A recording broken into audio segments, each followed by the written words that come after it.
26 Citizens Coalition for Change (CCC) activists, including former MP Amos Chibaya, appeared yesterday before Harare Magistrate Sharon Rakafa on allegations of disturbing public peace.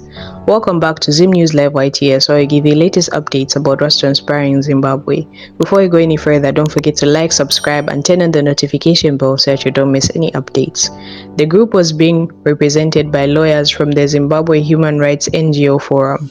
The state led its testimony from witness Christopher Tsuro, who is an officer from the CID Law and Order, who testified that Chibaya was driving a Ford Ranger vehicle and was at the crime scene.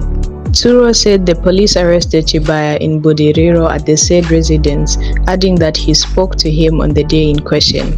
He, however, said although Chibaya did not chant party slogans, he was at the scene and seemed not pleased with the police appearance during the meeting. In today's news, the trial continues for Amos Chibaya and 25 other CCC activists. Let us know what you think in the comment section down below, and don't forget to like, subscribe, and turn on the notification bell so that you don't miss any updates.